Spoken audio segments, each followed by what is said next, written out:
Welcome to voice of Pujitha. Last ఎపిసోడ్లో మనం భీష్ముడు చేసిన ప్రతిజ్ఞల గురించి తెలుసుకున్నాము కదా. ఇంకా ఈరోజు ఎపిసోడ్లో అసలు భీష్ముడు తన గురువైన పరశురాముల వారితో ఎందుకు యుద్ధం చేయవలసి వచ్చిందో తెలుసుకుందాము. ఆ కథ తెలుసుకోవాలంటే ముందు మనం కాశీ రాకుమార్తెల గురించి తెలుసుకోవాలి. వాళ్ళు హస్తినాపురికి ఎందుకు వచ్చారో తెలుసుకుందాం పదండి.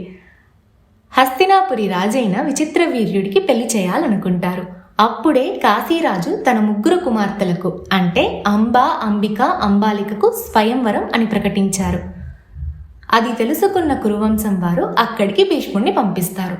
భీష్ముడు కాశీ రాజ్యానికి వెళ్ళి తాను హస్తినాపురి కోసం వచ్చానని, అలానే ఈ రాకుమార్తెలను స్వయంవరంలో గెలుచుకుని వారిని విచిత్రవీర్యుడికి భార్యలుగా అంటే హస్తినాపురానికి పట్టపురాణులుగా చేస్తానని చెప్తాడు. ఆ కాలంలో రాజులకు ఒకరికంటే ఎక్కువగా భార్యలు ఉండడం సర్వసాధారణమైన విషయం. మరి స్వయంవరం అంటే యుద్ధం ఖచ్చితంగా ఉంటుంది కదా. ఇంకా భీష్ముడు అక్కడున్న రాజులతో ఇలా అంటాడు, నాతో యుద్ధం చేసే సాహసం ఎవరికైనా ఉంటే ముందుకు రండి అని. భీష్ముడి పరాక్రమం గురించి, అతడు ఎంత గొప్ప వీరుడో అందరికీ తెలుసు కాబట్టి ఏ రాజు ముందుకు రాడు.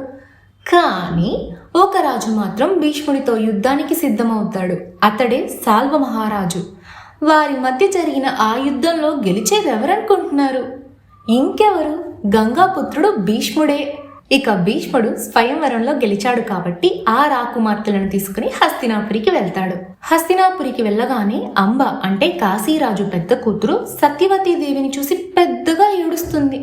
ఎందుకమ్మా ఏడుస్తున్నావు అని అడిగితే, భీష్ముడితో యుద్ధం చేసి ఓడిపోయిన ఆ సాల్వ మహారాజు నేను ప్రేమించుకున్నాము, నేను అతనినే పెళ్లి చేసుకోవాలనుకుంటున్నాను అని చెప్తుంది.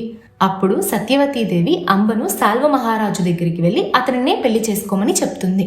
ఇక అంబాదేవి సాల్వ మహారాజు దగ్గరికి వెళ్తుంది. మిగిలిన ఇద్దరు రాకుమార్తెలను అంటే అంబిక, అంబాలికను విచిత్రవీర్యుడికిచ్చి పెళ్లి చేస్తారు. ఒకరోజు అనుకోని విధంగా అంబ హస్తినాపురి రాజ్యసభలోకి వస్తుంది. అంబని చూసి ఆశ్చర్యపోయిన భీష్ముడు, దేవి మిమ్మల్ని సాల్వ మహారాజు దగ్గరికి పంపిస్తే మీరేంటి ఇక్కడికి వచ్చారు అని అడుగుతాడు. అప్పుడు అంబ ఇలా అంటుంది, సాల్వ మహారాజు నా ప్రేమను తిరస్కరించాడు. నన్ను నువ్వే గెలుచుకున్నావంట స్వయంవరంలో, కాబట్టి నువ్వే పెళ్లి చేసుకోవాలి భీష్మ అని. అది విన్న భీష్మ ఇలా అంటాడు, దేవి నేను ఆజన్మాంతం బ్రహ్మచర్య వ్రతాన్ని చేపట్టాను కాబట్టి నేను మిమ్మల్ని పెళ్లి చేసుకోలేను. అయినా నేను మీకు ముందే చెప్పాను కదా, నేను స్వయంవరానికి వచ్చింది విచిత్రవీర్యుడి కోసమని అంటాడు. అప్పుడు అంబ కోపం బాధతో ఉంటుంది కదా, ఆమె ప్రేమ అలా జరిగినందుకు, ఆ విషయం నాకు తెలుసు భీష్మ, నువ్వు ప్రతిజ్ఞ చేశావని కూడా నాకు తెలుసు. కానీ నువ్విప్పుడు నీ ప్రతిజ్ఞను భంగం చేయవలసిన సమయం వచ్చింది, భంగం చేసి నన్ను పెళ్లి చేసుకో అంటుంది. అప్పుడు భీష్ముడు, ఏదేమైనా సరే నా ప్రతిజ్ఞను నేను భంగం చేయను అంటాడు. కోపం పెరిగిపోయిన అంబాదేవి ఇలా అంటుంది, అయితే నేను నీ మీదకు రాజులని యుద్ధానికి పంపిస్తాను అని. అప్పుడు భీష్ముడు ఇలా అంటాడు, దేవి నాతో యుద్ధానికి ఏ రాజు సిద్ధంగా ఉండడు. మీరు నా గురువైన పరశురాముల వారి దగ్గరికి వెళ్ళండి, వారే మీకు న్యాయం చేయగలరు అని. ఇంకా అంబాదేవి పరశురాముల వారి దగ్గరికి వెళ్తుంది. పరశురాముడు ఎవరంటే ఈయన శ్రీ మహావిష్ణువు యొక్క అవతారం. ఈయన జమదగ్ని మహర్షికి రేణుకామాతకు పుట్టారు. ఆయనకు రామ అనే పేరు పెట్టారు. మహాదేవుడు ఈయనకు పరశు అనే ఆయుధాన్ని వరంగా ఇచ్చారు. అప్పటి నుంచి పరశు అనే ఆయుధాన్ని ధరించిన రాముడు పరశురాముడయ్యాడు. ఒకసారి క్షత్రియులు ఆయన తండ్రి జమదగ్ని మహర్షిని అన్యాయంగా హత్య చేశారని తెలుసుకుని పరశురాముడు తన శక్తివంతమైన ఆయుధం పరశును తీసుకుని భూమిపై ఉన్న క్షత్రియులను 21 సార్లు నశింపచేశారు. ఇక ఈ మహాభారతంలో ఈయన పాత్ర ఏంటంటే, ఈయన గొప్ప గొప్ప వీరులైన భీష్ముడికి, కర్ణుడికి యుద్ధ విద్యను నేర్పించిన గురువు. ఇక అంబ కథలోకి వెళ్తే, అంబ పరశురాముల వారి దగ్గరికి వెళ్ళి తనకి జరిగిందంతా చెప్తుంది. అప్పుడు పరశురాముల వారు భీష్ముడిని ఆదేశిస్తారు, భీష్మ నీవు అంబని పెళ్లి చేసుకో అని. భీష్ముడు మళ్ళీ ఇదే మాట అంటాడు, గురుదేవా నేను ప్రతిజ్ఞ చేశాను కాబట్టి నేను పెళ్లి చేసుకోలేను అని. ఇక పరశురాముల వారు అప్పుడు ఇలా అంటారు, అయితే భీష్మ నీవు నాతో యుద్ధానికి సిద్ధమవ్వు అని. అప్పుడు భీష్ముడు అంటాడు, గురుదేవ, నా ప్రతిజ్ఞను భంగం చేయడం కన్నా మీతో యుద్ధం చేసి ఆ యుద్ధంలో నేను ఓడిపోవడమే నాకు మంచిది అని.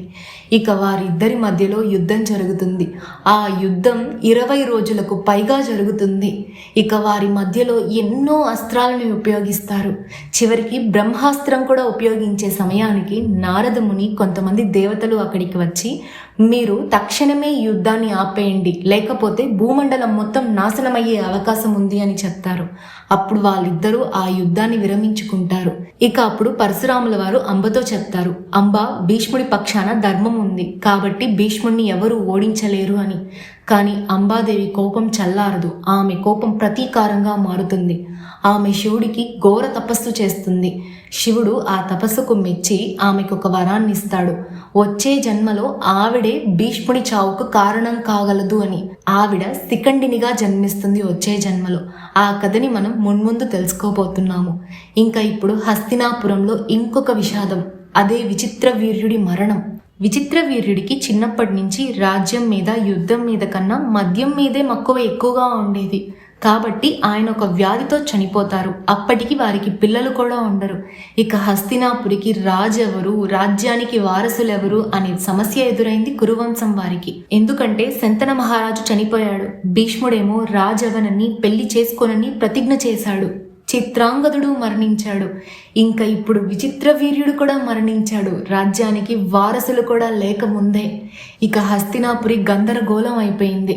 ఇంకప్పుడు సత్యవతీదేవి భీష్ముడితో చెప్తుంది, భీష్మ, నువ్వు రాజ్యాన్ని పరిపాలించు, పెళ్లి చేసుకో అని.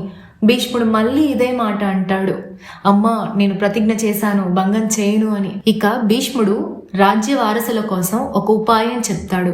అప్పుడు సత్యవతీదేవికి తన గతం గుర్తొస్తుంది. ఆమెకు గుర్తొచ్చిన ఆ గతం, భీష్ముడు వారసుల కోసం ఇచ్చిన సలహా ఏంటో మనం రాబోయే ఎపిసోడ్లో తెలుసుకుందాము.